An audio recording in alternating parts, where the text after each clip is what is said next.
Never came along this morning, so zip the kids to school. Good to go. Well, it's not too bad. The school is 3 blocks away. It's just add an extra 5. Well, good morning, y'all.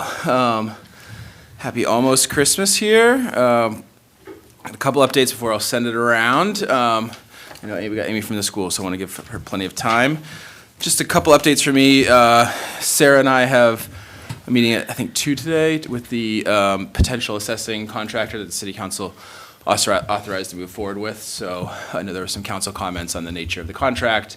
So I'll move forward with seeing if we can come to agreement there. We'll start talking about kind of the general draft of that. And then if we feel like it's the best interest of the city, we'll move forward there. And I'll have some more updates, obviously, further along the line on that. OpenGov and procurement, that's another big piece. I know there's a lot of digital modernization software pieces, but the procurement module, I think, is one of the most important for the city. It's going to give us the option to have a lot more visibility, quicker turnaround on posting things that we're procuring, everything from professional services, but also to our other like small and large contracts. And I think we're going to need to do some policy updates on that, just so.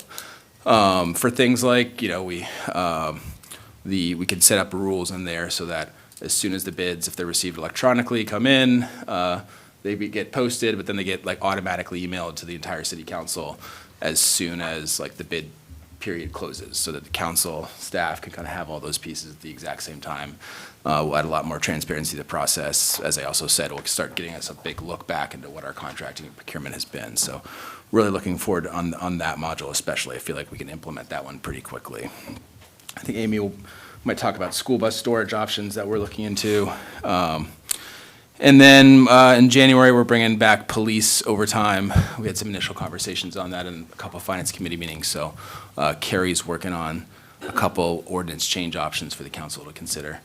And we'll go from there. And that are my updates.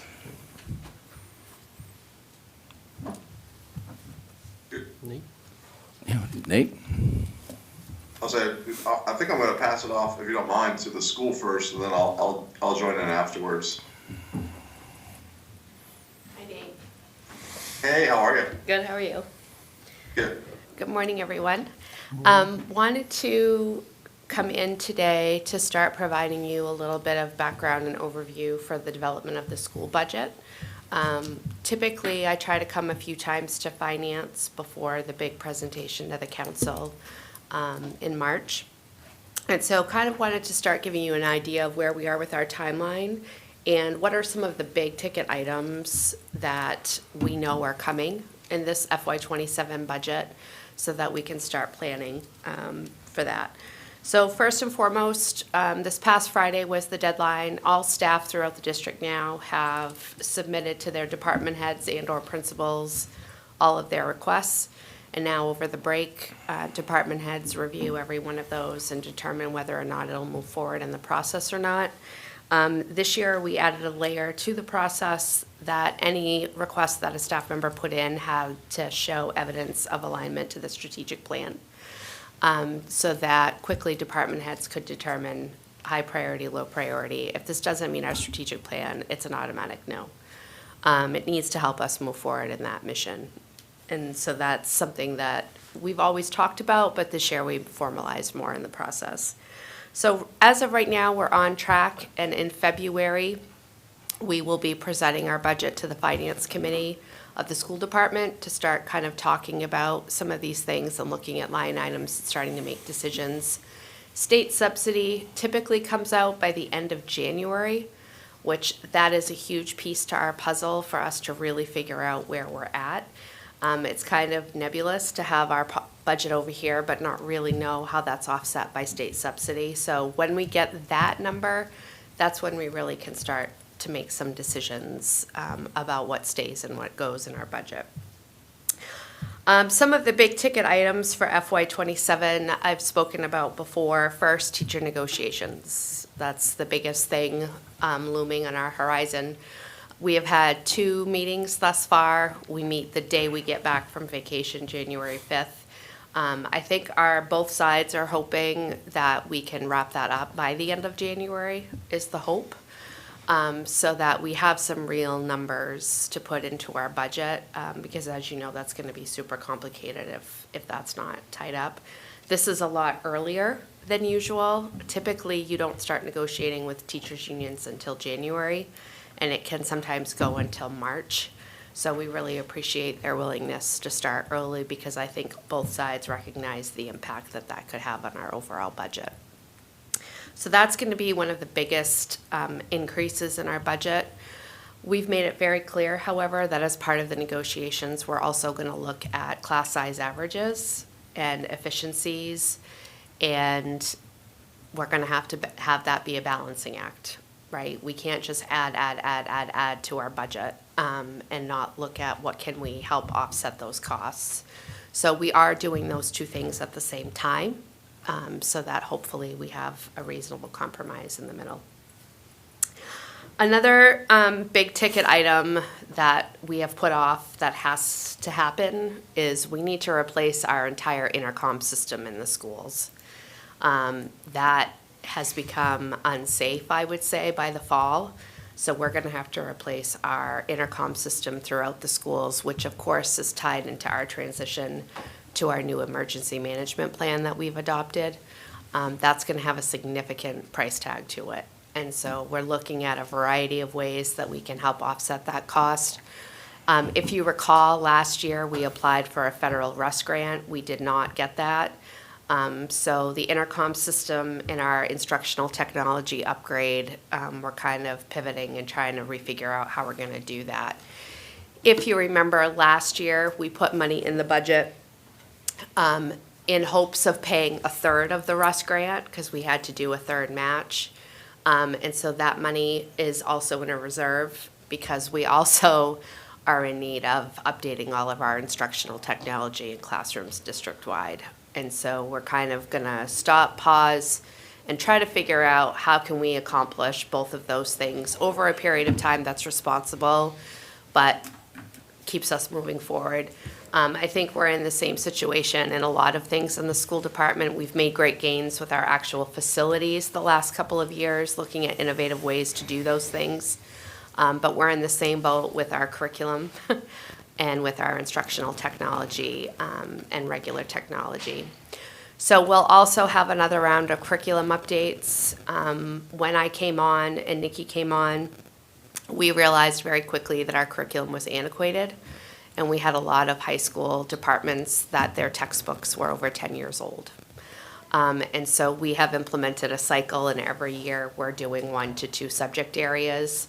That way now we can be on a more responsible cycle and not having to do a broad sweep of everything all at once. So you'll see another round of curriculum updates in this budget. Last but not least, I think another really big piece the council's going to need to understand this year is changes in special education. So more and more, we've talked the last couple of years about changes in behavior of students.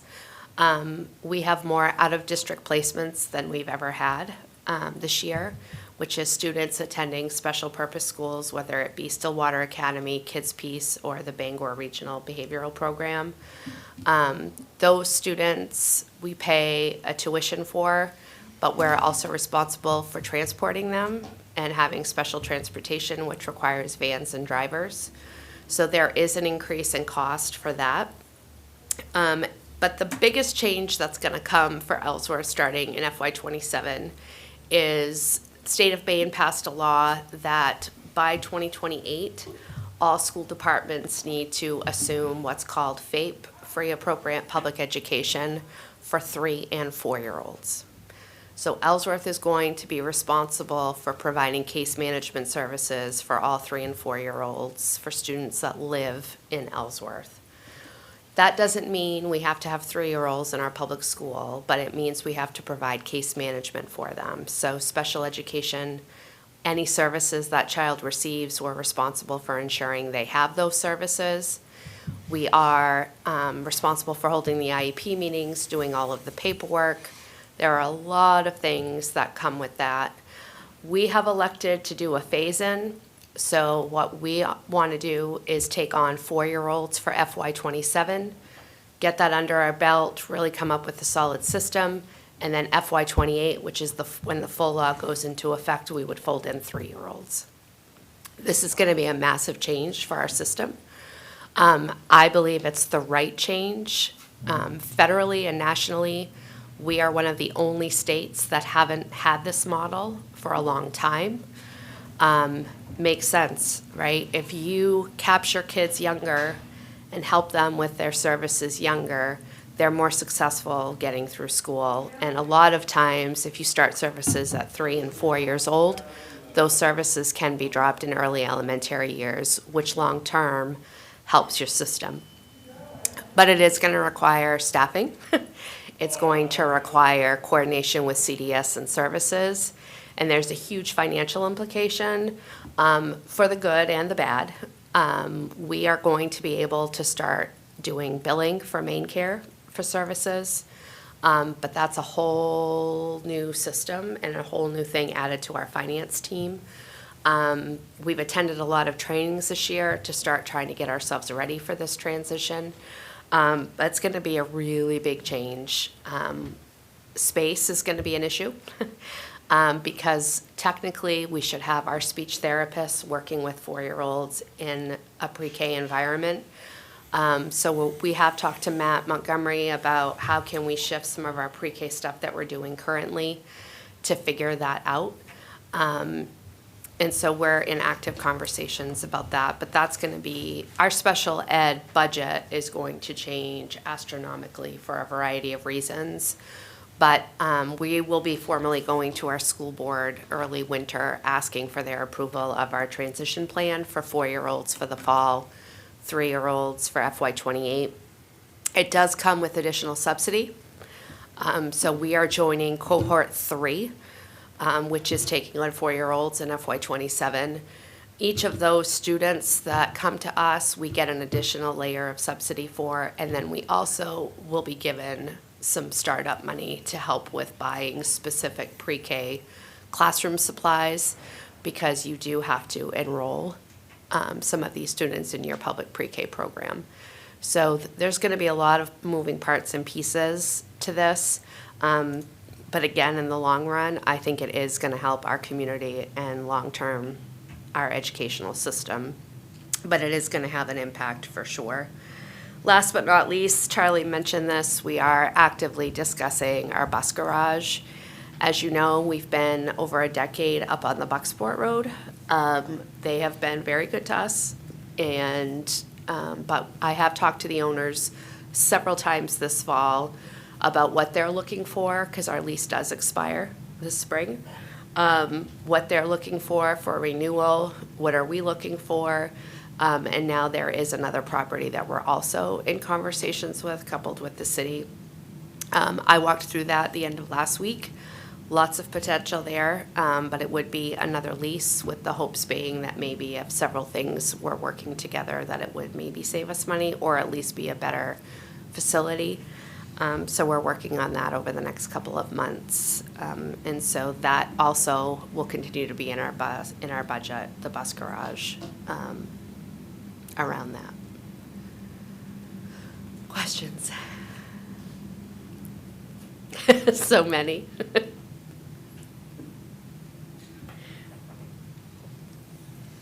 I don't have any questions related to that. I think that's helpful to know.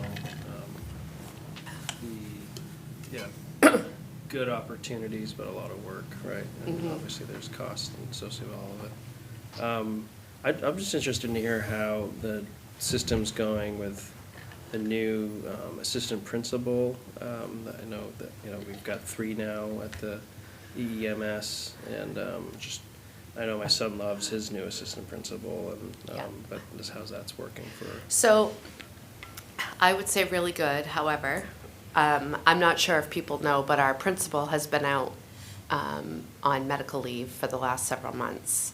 She sustained a concussion when a student eloped and left the building, and she fell. And so she has been out and is not doing great. And so it's hard to capture. We only had that really in place with her leadership for about 6 weeks, I would say. What I would say is I think staff and parents feel much better knowing there is a go-to person assigned to the span. It's helped with curriculum alignment and work around that.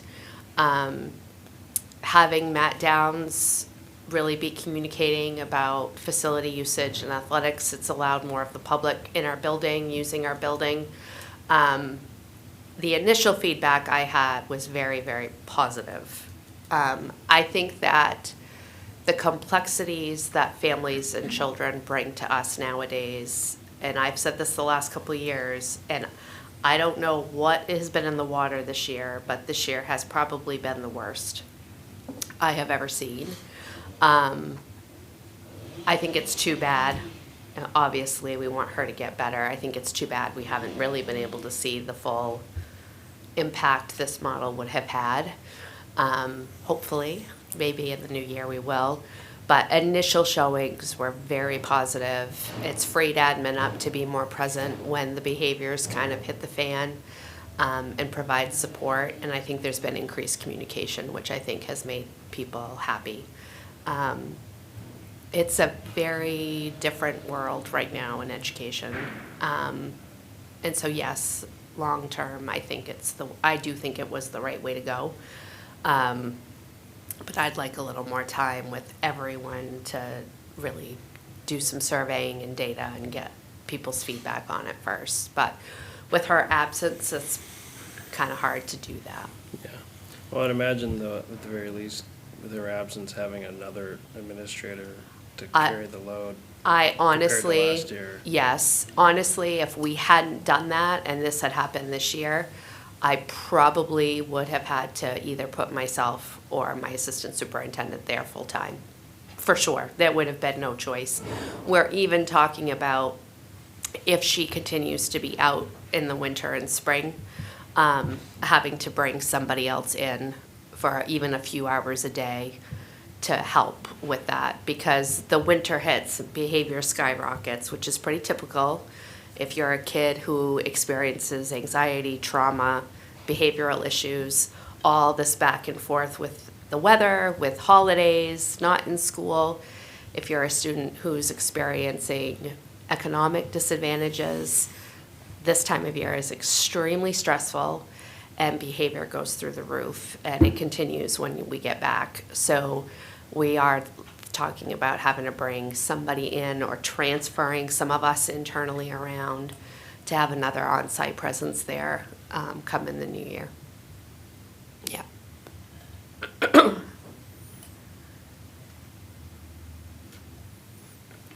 Anything else? Mr. O'Halloran. I have some comments and I Okay. have a couple of questions. First of all, in the 4 years I've been here, there has never been this open dialogue with the school until you got there. You coming to the finance committee meeting, and I feel like that you have opened up the communications. I feel like you have really given us something that I haven't seen in the 4 years I have been here, and thank you for that. I would like to comment on the union negotiations. You may find this as a surprise, but I believe in good pay and good benefits. And I can't imagine, when it comes to the people that are educating the children in this city, that that is not a good use of resources. Even if you have to make other cuts, number of people or what have you, but giving a good fair salary to the people that are teaching the people, the young people in this community, I think is incredibly important. Yeah. I'd like to remind you that when you campaigned for the new superintendent's office, at this meeting, you had mentioned possibly parking the school buses there. Mm-hmm. I left this meeting and went to tour that building, and there's no place if you're gonna park school buses in the parking lot, you might as well do it at the school.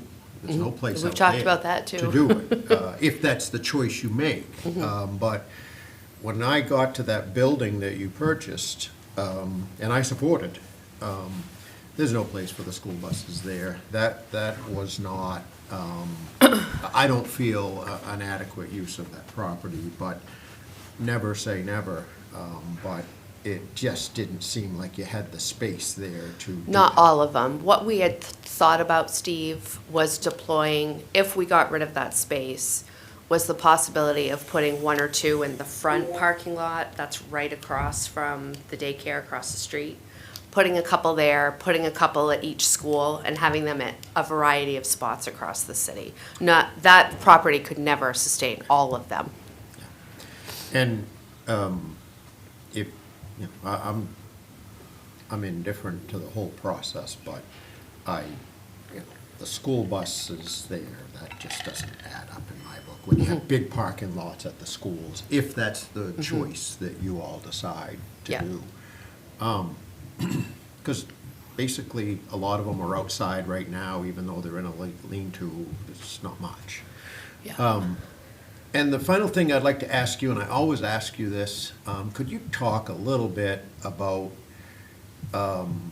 the meal options for the kids? Is there no stigma? Is everyone allowed? Does everyone get breakfast, lunch? If Yep. just talk about that a little Yep. bit, because I'm in favor of making sure that there is food available for every student. Yeah, so people always say, well, kids now get free lunch. Well, free is kind of not really the best word to use. So all students have access to the USDA option breakfast and lunch now. There is no having to put in a code or having a sticker or any of that. When you take advantage of that, though, you have to take every component that's required. When you take every nutritional component of the breakfast or lunch, we get reimbursement. It's not full reimbursement, but we get reimbursement. But yes, every student, no matter what, has access. What they don't have access to, Steve, and that they would have to pay for or get a reduced rate, is if they do à la carte. So if they want an extra dessert, or they want to get the chicken burger, which isn't the hot lunch option that day, those things are additional, and or you get a reduced rate for. But the go through the line, breakfast and lunch, that is the same for every child, no matter their economic advantage or not. Yes. Thank you. You're very It's welcome. important. Yes. You know, the food, the beverage, and good salaries for your teachers. Yeah, that's been a huge shift in schools for us, being able to have every child eat. Good. For sure. Thank you. Yeah. You have anything? No. Okay. I like, I wanna, I appreciate you being here, telling us, communicating this, because I just hear about what it was, Yeah, and now I see a big change. yeah, And, you know, I'm a big supporter of the education, especially the Thank you. people that actually have to, you know, the teachers. yeah. Be in the They- grind. They've got it way rougher than when it was when I went to. Absolutely. Except for the teachers that had UPAT, they had it pretty rough, right? No, things, you gotta understand, things were quite different then. If you messed up, then, you know, yeah. Kept you in line. Yeah, that's why one of these earlobes is a little bit bigger than the other. And, oh, you know, Oh, the other one. you can't do that now. Yeah, No. That stopped a long, long time ago, you know? And my ex-wife's changed her career from accounting and finance and taxes to become a teacher. You see what I mean? So, and now she's over in the UK teaching. Yeah. She's not doing children, she's doing adults, which she finds rather problematic in itself. Yeah. So, but yeah, it's not an easy profession. And I'm kind of like, I'm gonna cut it short, but I believe it's cheaper to retain people than to recruit them. Yep. Tabitha, did you have any questions? No, thank you for coming and keeping us informed. I always appreciate hearing from you and what you guys are doing there. So it's nice to see that we're even getting updated far before we're sitting there discussing the budget. So thank you, Amy. You're welcome. All set? Thank you. Okay, thank you. Enjoy the break. What break? Yeah. She don't get a break. But thank you. I'll enjoy Christmas Day. Yeah, there you go. Enjoy Christmas Day and then get back to work. Yeah, Merry Christmas. All right, over to Nate. I'll jump in here really quick. First off, because of the Christmas holiday this week, there is no warrant this week, so I have on the agenda, we are not having a finance committee meeting next Monday, which would be the 29th. So just a quick update, because there's no warrant and because of the holiday break, there will be no meeting next week, next Monday. Quick budget update, meeting with department heads, I've met with several already, working on the budget process. Department heads have a deadline of January 22nd, which is a Thursday, to submit their budgets. Really quick note for outside organizations, which this is posted online and on social media, they have a deadline to get their online applications submitted by January 5th by 6 p.m. So it's Monday, January 5th by 6 p.m. for outside organizations. Like I said, it's posted on our website and it's also on social media. But that is a deadline and it's all online, so that link is available there. Really quick, I was going to pass it off to Ashley just to give a brief update. I know we discussed the TD Bank, the Juniper Cemetery account. Ashley, you just want to give them a quick update on that? Yeah, so I went to TD last week and was able to go onto the Juniper account. We closed it out due to TD closing in January. There was a little over $14,000 in the Juniper Cemetery account. We've closed that account out, accounted for it in our software, and deposited that into the first. So we do have those funds now. We're keeping track of them, and we actually did pay the first bill out of the Juniper account for a little over $5,000 for a tree removal. There was a dangerous tree there that needed to be removed. But yeah, so we have those funds. We know what's there, have them accounted for, and keep track of them with the Cemetery Commission. Yeah, and I know Nancy's not here today, but we did let her know, and like I said, the commission is aware as well. So I just wanted to give you guys that update since we discussed that, I believe, the last couple of meetings. And then just a quick update for things coming in January. We have Sue Lassard, who's helping us out with some wastewater recs and stuff. She's going to be presenting to the Finance Committee on January 12th, I confirmed with her. So she'll be in January 12th to discuss kind of what she's found, her updates, things going on. And then also, I know it was discussed the solar credits. Ashley's actually working on a report right now, and I don't have an exact date, but we will have that at an upcoming January meeting. And hopefully the next Finance Committee meeting, I can give you a solidified date on when we have that report so you can look it over. But that's all I have right now for today, unless you have any questions for me. I'd just say, Nate, if you could send out an email to the council on BCC, and then maybe also with Ebony, like to put a special note on the Sue Lassard Finance Committee presentation, just so folks could email the full council to be like this, you know, if you're going to attend one of these Finance Committee meetings, this would be a great one to attend. And then, I don't know, have Ebony make that specific invite for the council calendars, like maybe a, you know, big bold or something like that, Sue Lassard attending. Okay, absolutely.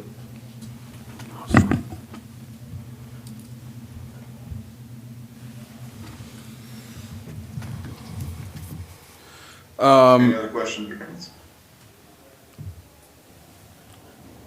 Not for you, Nate, not right now. dude. I have a question for you, if I may. As you know, I'm very concerned about this irrevocable line of credit that the state has access to. It's passed, it's over with, that's fine. But did the city have to put up any money in escrow to get that account? No. Could you bring to us a mechanism of how that's advanced? Does there have to be a court order to advance it, or is the state just able to advance that based on their dissatisfaction of the construction project? I'd like to hear about the mechanisms of that. Doesn't matter, it's passed, but I would like to have some clarification on the mechanisms of that, because, as you know, I'm incredibly concerned about that. If I could just hear about that sometime, it doesn't have to be, I'm not asking anybody to change anything, I'm just saying that that is a real concern of mine, especially when you have the city. I'd like to know what the state needs to do, if anything. Some of them need a court order, some of them don't. And I don't think the city really understands that irrevocable line of credit. And I would like to at least understand the whole thing. Because I think understanding it may prepare us for a future problem. I will provide you that documentation and we can discuss at the Do you- upcoming January 5th meeting. Do you know the answers to those questions or not? I don't have the answers right now, Okay, but I that's can get fine. the I just documentation wondered to you as soon if as possible. anybody knew that all of a sudden before we enter in. I know it's done, and that's fine. Yeah, we'll pull together the details. This was, a decision that was made after extensive conversations with our bond counsel, who is one of the persons who provided this option and in addition to Maine Municipal Association, who we contacted out about the performance bond. Could we just do it through our insurer to have it? But it really became, no, you're going to have to do this separate $85,000. That's the piece. Again, Or I you just could want do to know this. the mechanisms, But absolutely, we can talk about the mechanisms more. because it's here, and we ought to be prepared.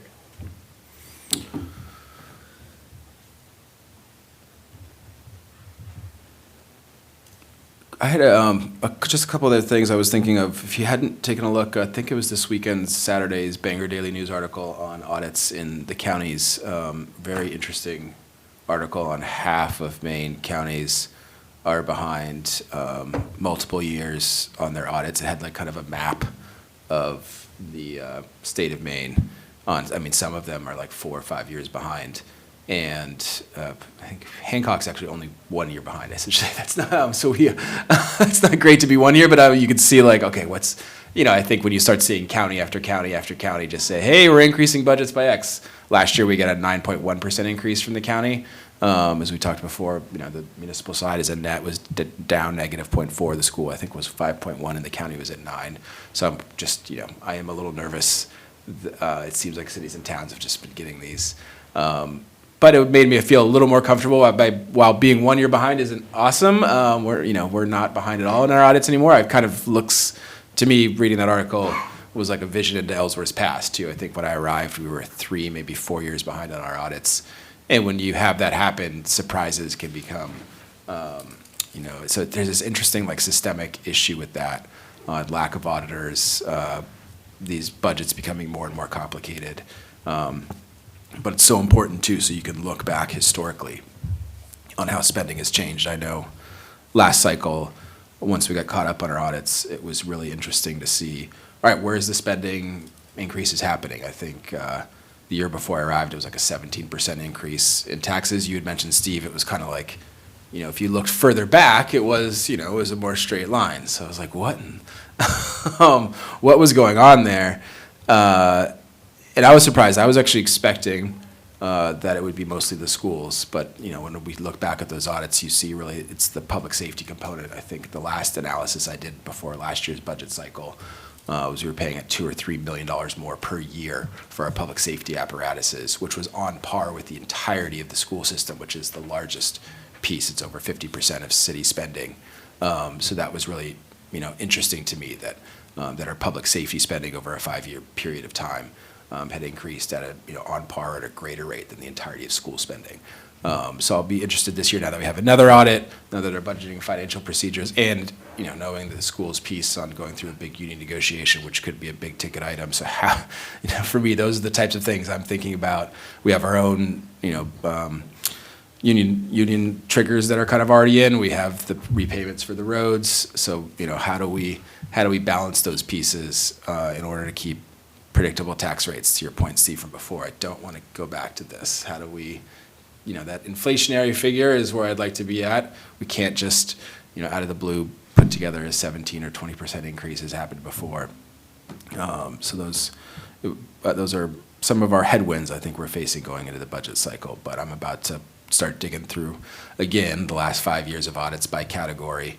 So in addition to all the great work Nate and our department heads are doing on the details of the line by lines, I'm kind of waiting until those things get locked at a manager's request for their new budgets. But in the background, I'm also kind of seeing our larger spending categorization and trends so that we can, have that data to go into the budget cycle too. And then on the exact opposite side of the scenario, or the spectrum for budget or spending was towing and parking. I know, Steve, you passed along we had a tow of a vehicle that it was somebody who was a short-term rental, but it wasn't, the business owner, their short-term rental person had to be towed. And the notifications are always tough on this. We have stuff on file from the police. But I've seen this happen like 3 or 4 times now where it's like, there's a tow, there's a complaint about the tow. We're, mostly following we are following our process and procedures. We had a special event for that day. We could look for the records on file, tried to talk to some business owners. It's, we don't have every single car's number, especially with an out-of-state plate on file. We put things on social media, we put them on the website.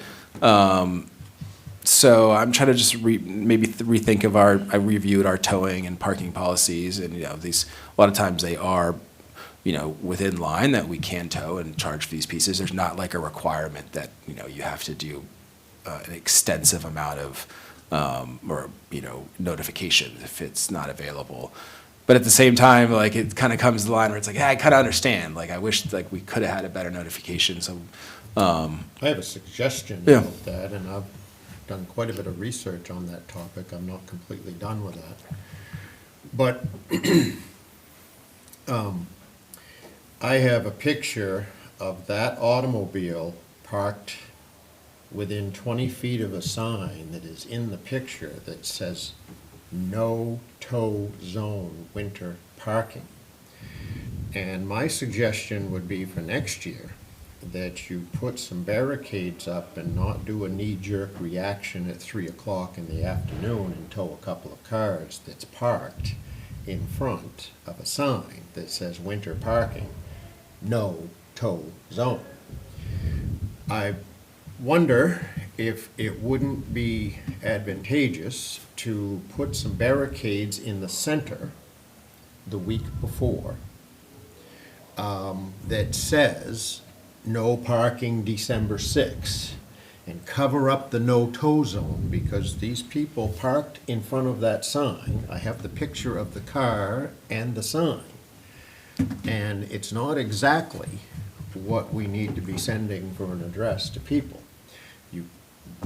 I think an advance notice, I heard it was on Facebook, and not everyone is gonna pull up to a sign that says winter parking, no tow zone, and go on Facebook and see if that's effective. I'm sorry. I think that could have been avoided in a big way. I'm not against towing cars in violation, but my understanding is, and again, I haven't seen the whole thing. I've talked to the people that were affected by that. I have the photos of the automobile that was towed. I believe there was 2 towed, only 1 have I received a complaint about. And come on, that was a knee-jerk reaction at 3 o'clock in the afternoon. It was parked under a sign that says no tow zone winter parking. And the guests were instructed clearly in a map of where to park. I believe next year, the week of the event, perhaps a barricade in between, on the lines where the two bumpers would go together, just a barricade there that says no parking December 6th. So it's a week ahead of time, everybody that's using the parking lot can see that.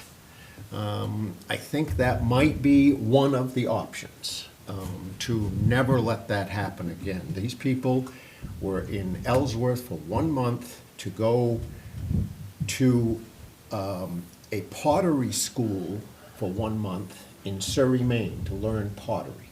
They were from Massachusetts. They rented for a month to attend this lessons for 1 month over in Surrey. And I'm sorry, that was handled wrong. I'm not against the police. The police got called in last minute, okay? The police did what they were told. I don't know who told them to do that. I know who I was told them to do that, but I don't know who did that. But that event was a real black eye for this town. I think we could have notified people way in advance, not just on social media, like the people told me. You don't pull up to a sign that says winter parking, no tow zone, after you've been instructed to park there with a map and check social media to see if that's a true statement. Handled totally wrong. To the tune of $300. Yeah, And they thought their car was stolen. This isn't finance related, Charlie. Oh, yeah, it is. It's $300. It's not, Steve. It is. $300 is money. you know, I did bring it up, so I'll, you know, I will note to you, I did see the sign up there as well. And today I was thinking like that, yeah, I was looking at that sign, I was like, oh, look, I was like, oh no, this is like kind of the opposite, actually. This it seems to encourage that you can park here forever between these two signs during the winter, because we do have the winter parking ban in effect. And this, you know, this is not just for this piece. Like I said, the reason I'm bringing it up here is this comes out pretty often. There's a tow, there's a complaint about the tow. We have like 7 pages of how a tow company can be hired by the city of Ellsworth, but very little on like what's the details of like what would be a rightful tow and not, what the notification policies for the city have to be met, if they're met in this way. I like to make it as clear as possible in black and white. Nobody did anything wrong except City Hall. I would note too that, you know, closing off those spots and other pieces, like the business owners want that open as much as possible. We do have some edits with our business owners too that we might want to consider Sunday instead of Saturday. We changed it from small business Saturday. Like, these are always difficult things to navigate. We did try to give folks as much time. That was the only vehicle that, I didn't know there was 2 tows. I thought there was only 1 tow, but at least when I was there, that was the one that I saw towed. It had The police and the tow company didn't do anything wrong. We did that wrong at City Hall, how it was notified. I believe you owe them an apology letter and a $300 check. Just, if we're going to be talking about this, sure, there was a mistake made, Steve. I don't think that event is a black eye on the city as far as sure, the tow was wrong, right? I don't know. But the entire event was a massive success, and if there's one mistake that happens, we'll address it. I'm saying fix it for next year. Sure, but I think just saying, only focusing on the negatives of all these things doesn't do justice to all the positive work the city's doing. That was a fantastic event. Multiple counselors attended, all kinds of people attended, children loved it, and yep, they made a mistake. So, but rather than Fix just it for next year. Sure, but why don't we talk about all the positives that happened too, Steve? Go ahead, you're doing it. I just want to point that out. And this is not a finance committee agenda item, or I it's didn't not bring it up. appropriate. And I think it was a mistake for Charlie to bring it up. If we're And trying it to is keep related to things. money. Everything's related to money, but not the finance. right. None of our finance committee members are speaking to it because it's nothing to do with finance. This committee member is an alternate, and I'm speaking about it. Okay. None of our Anybody from the finance public? department members. Steve, I don't interrupt you if I could continue to speak. None of our finance staff are here. We're talking about this. We're wasting time, city's resources where they could be doing actual finance work.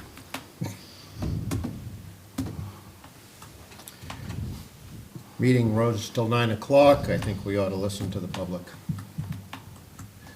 Tabitha has her hand raised. I just want to say that I have some experience with this kind of thing in Boston and New York City. Had to shut down parking spaces all the time in order to do tree work. and I believe it was either a 48-hour or 72-hour time frame that we had to put posters out where we were going to be doing that work. So, you know, figuring out what that timeline that Ellsworth wants to follow when there are going to be parking space closures, and then something as simple as a police order poster that I think we literally duct taped or packing tape wrapped, telephone poles, that was really effective. And then of course it says right on there that vehicles will be towed, where they be towed to, contact information for that, the permit number for what was going on. It was really clear, and it worked really well for us in both of those cities, so. Thank you, Tabitha. Yeah, I think definitely some process edits with that I think could be more effective, and just dialing it into so that, you know, we can. It was an enormous event this year. I think it worked a lot better. We made some changes from last year based on some response from the business community to not hold it on Small Business Saturday, but maybe we do it Sunday, which is an even lighter trafficked day. You know, we had multiple food trucks, you know, s'mores, fire pits, and just, it was like an incredible amount of volunteers. Unfortunately, there was just that one car. Everybody else had cleared that space. I don't think we quite did enough notification, but it was like right in the middle of the entire event piece. So, you know, and Steve, I will look into the final piece here, but I just think an apology could be necessary on that one, and that the city might have to cover that. That's one of the reasons I brought it up. I will. If I could interrupt, just what I'm hearing from everybody is what I want. I want next year's program to learn from this and move forward. Yeah, and I'd say, but yeah,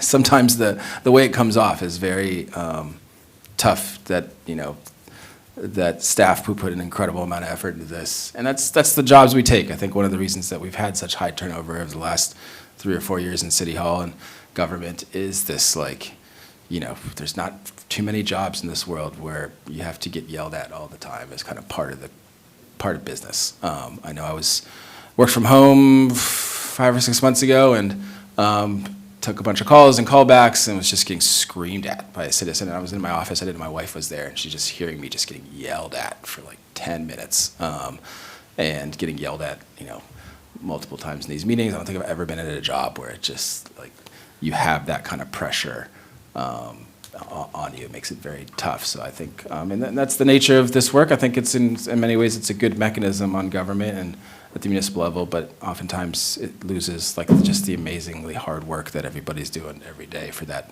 type of event. I think this was a bit of a black mark on that piece, but on the whole, gosh, I don't know, I spent like a week getting positive thanks from members of the community for the first time in a long time. So it really also was one of those pick-me-up stories I felt in City Hall. I know too that our staff and the community and our volunteers just knocked it out of the park on so many levels. Kim Fitch at the Grand, I know the Hart Ellsworth did a lot of things, all the vendors that came out, the community, the thousands of people out here. It was just, I think there was more floats involved in that parade. Mike Harris, he has a little black mark on this. He thinks the tree needs to be a lot taller, but I think I've received more complaints from him on that, but, you know, he's complained, so now he owns it next year. If he can find a Rockefeller Center 75-foot tree, it's on him. Yeah, just tell them, make sure the lights fit. Yes. Yes. How about public comment?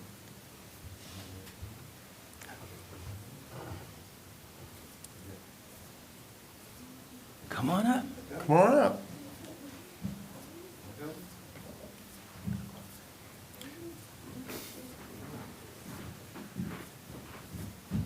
Don't worry about whether Santa's got me on the good list or not. I already know I'm getting coal and dirty socks. All right. Good morning, Jared, resident. I was just wondering if we could get some sort of clarification on the band bond that we did for the track with the fire truck.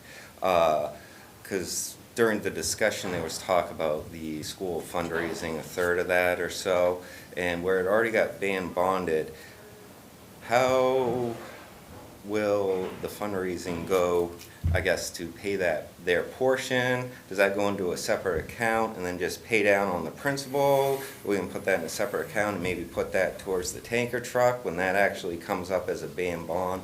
I guess I've just like been mulling that over, and I'm like, well, it kind of seems like it's just gonna get split between the city and the school. And if they raise the money, they do, and if they don't, they don't. I mean, we need to track. I'm not like, I was just curious that like third aspect of that and how that's actually going to get put into paying down on that note. Absolutely. So the ban is kind of like a line of credit in many ways. So the ban, it's in place. It doesn't cost us anything until we draw it down. So, and then there'll be the interest payment on that until it gets converted into the bond. And then there'll be a debt service on the bond payment. So the fundraising could go to minimize the debt service that the city would have to pay on that. There's also been a discussion with some other cities and towns that have done things like this on like naming rights for the field itself or for the track, and how that could work. So it could be, there's a variety of ways you could do that. You can have an upfront donation in large measure. It could be a series of donors. And there could be, or it could be like a certain amount per year that they pay in order to maintain those naming rights which would essentially help minimize the debt service on the bond going forward. So we're looking at all those pieces. In addition to maybe not going the naming rights route, maybe we could just keep it to more of a a donor fund in the city for that specific purpose. That's happened in the past. Knowlton Park, I believe, had a similar type thing where they I think it was around $300,000 as well for Knowlton Park to minimize the impact from the city's cost on that piece. So that's how that would go. So I get the whole process. I guess it just kind of brings me back to like if they don't get their third, it doesn't matter kind of deal. So I guess where I'm kind of. Yeah, and Jared, just to clarify, that 1/3, that didn't get put into that bond anticipation note. It was only the 2/3 that we actually put in that note. Oh, because I thought we had to pull from the tanker to cover the whole allotted amount. No, so what that ban is that 1.77 or whatever it is. So it was supposed to be 2.1, but that 1/3 portion we didn't put in that ban. It didn't get approved that route. So Okay. All right. Well, that kind of cleans that up a little bit because I thought it was the 2-something that went through. No, So- we got to do it. All right. Yep. Well, I appreciate you clarifying that for me. yeah, And no problem.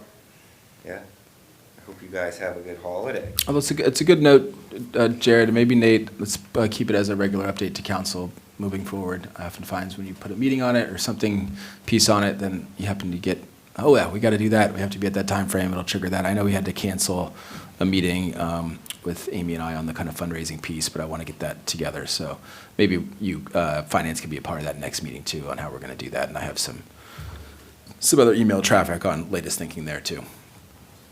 You want to say anything? Waylon, do you want to speak in the microphone and wish everybody a Merry Christmas? You got to say your name. My name is Wade, and I wish you a Merry Christmas. Oh, thank you, Waylon. Merry Christmas to you. Merry Christmas to you. Good job. Yeah.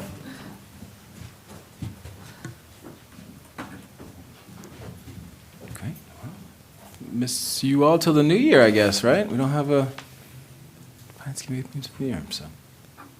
Great. See you next year. Yeah. Yeah. See you guys